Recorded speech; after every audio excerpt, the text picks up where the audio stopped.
Salut, cette semaine dans la mécanique pour tous, je vous montre comment on change la biellette de barre stabilisatrice sur A207.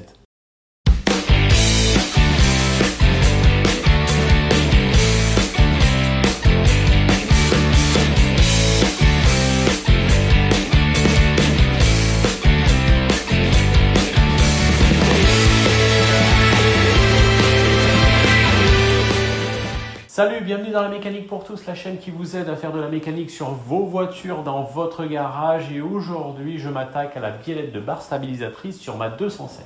Voilà, la 207 va bientôt passer au contrôle technique et je me suis aperçu qu'elle avait un jeu dans la biellette de barre stabilisatrice et ça, c'est contre visite assurée. Donc pour éviter ça, et comme c'est une opération qui n'est pas très compliquée, je vais la changer. Comment on sait que notre biellette de barre stable est bonne à être changée ?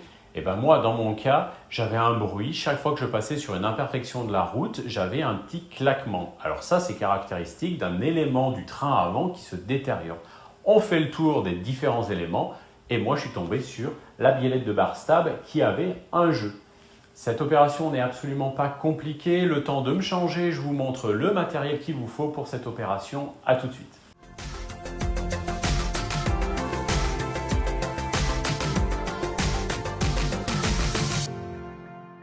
Pour cette opération, il vous faut une biellette de barre stabilisatrice neuve, un cri hydraulique, 2 chandelles, une clé dynamométrique de 30 à 2 cm, un jeu de clé à œil à cliquer, un jeu de clé Torx mâle avec notamment un embout T30, du dégrippant, du nettoyant frein,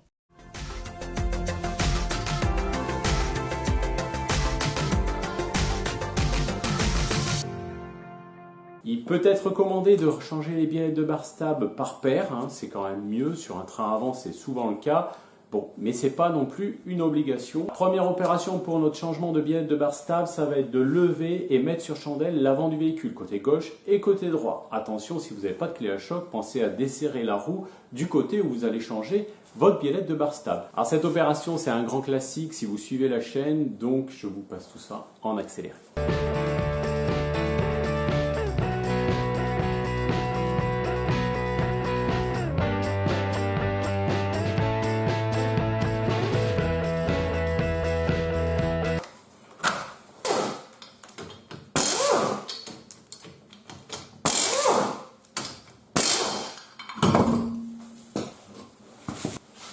Donc dès à présent, on aperçoit clairement notre biellette de barre stable. Elle se situe donc ici, on la voit clairement.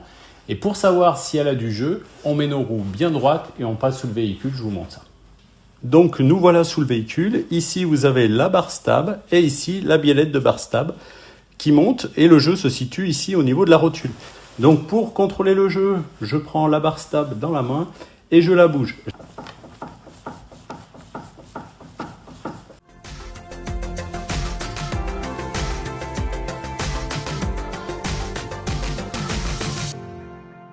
Alors pour la dépose de cette biellette de barre stable, c'est assez simple, elle est maintenue par 2 écrous. Vous en avez un ici et un ici.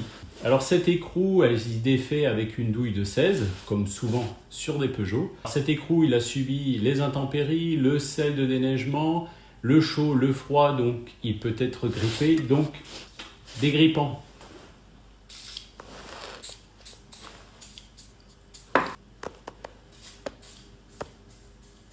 Comme vous pouvez le voir, la vis au centre est munie d'une empreinte Torx, c'est du T30 qui vous permet de maintenir la vis pendant que vous dévissez l'écrou. Ça c'est le cas où votre rotule viendrait à tourner. Autre solution, vous utilisez une clé à choc avec une douille de 16.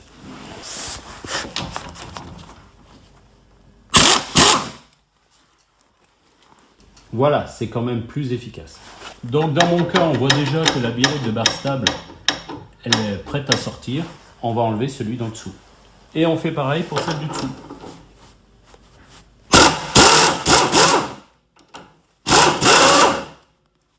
Alors celle du dessous, elle tourne vraiment, donc du coup je vais le faire de manière classique.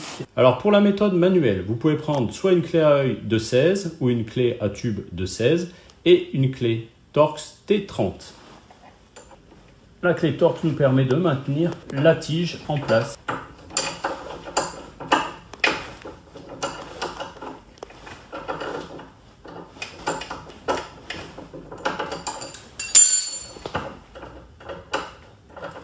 Et voilà.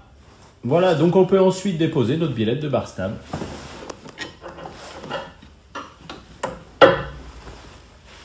Et voilà, rien de plus simple.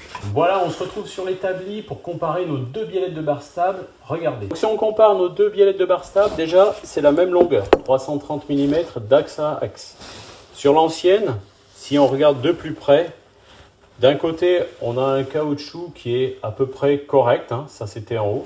Par contre, en bas, le caoutchouc il est complètement explosé, laissant la rotule à l'air libre. Et forcément, elle a pris un jeu, mais phénoménal. Donc, on va aller reposer celle-ci. C'est parti.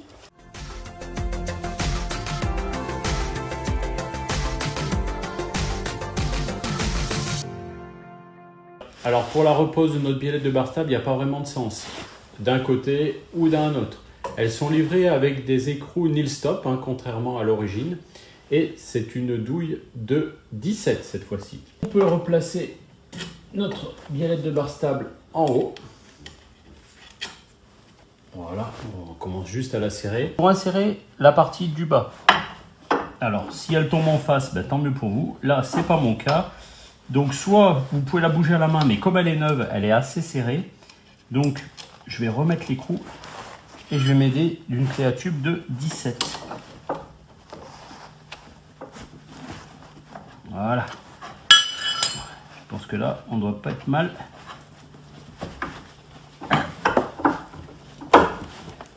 Ouais, c'est bon. Hop.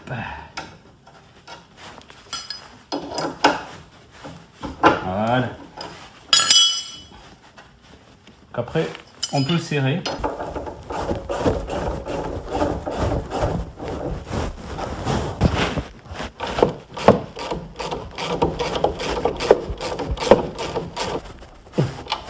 Donc on complète le serrage à 37 mm.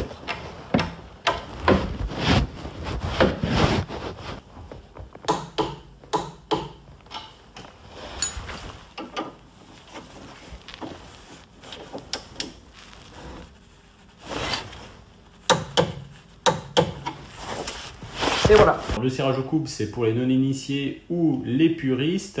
Sinon, on peut serrer à l'expérience, surtout si votre rotule vient à tourner. Il va vous falloir votre clé Torx de 30, mais généralement, il n'y a pas trop de problème, vu qu'elle est neuve. Alors, avant de remonter la roue, comme on a mis nos mains grasses sur le disque de frein et un peu partout, on va passer un bon coup de nettoyant frein.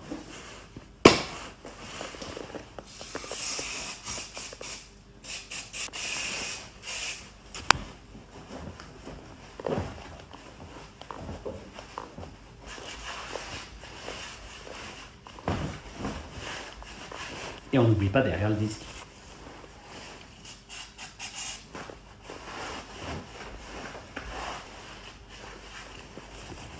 Alors à ce stade, il est bon de vérifier certains points essentiels, surtout si vous allez passer au contrôle technique. Alors bien sûr, les disques et plaquettes, hein, j'avais fait le changement sur cette voiture, je vous remets le lien ici et en bas dans la description.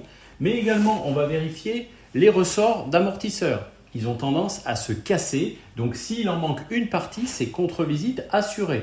Et surtout, c'est super dangereux parce que le ressort peut se déboîter. Tant qu'on est sur l'amortisseur, on peut vérifier s'il ne fuit pas, parce que sinon, il va falloir également le changer. Vous pouvez vérifier également s'il n'y a pas de jeu dans votre biellette de direction. Là aussi, c'est contre-visite systématique. Vous pouvez également vérifier les soufflets de cardan qui sont ici. Bon, il n'y a pas de souci, j'avais fait ça sur la Clio, je vous mets le lien ici et en bas dans la description. Et bien sûr, comme les deux roues sont levées, il vaut mieux enlever la roue de l'autre côté et faire la même vérif.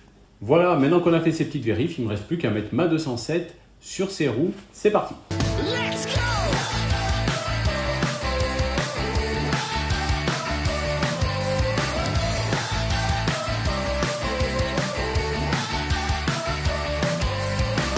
Voilà, vous avez vu qu'il est tout à fait simple de changer cette biellette de barre stabilisatrice sur la 207, donc n'hésitez pas, lancez-vous, likez, partagez, commentez cette vidéo, j'essaierai de répondre à l'ensemble des commentaires, abonnez-vous à la chaîne et activez la cloche de notification pour être prévenu de toutes les vidéos qui sortent. En attendant, je vous laisse ici avec la playlist de la 207, ici avec une vidéo sélectionnée par YouTube.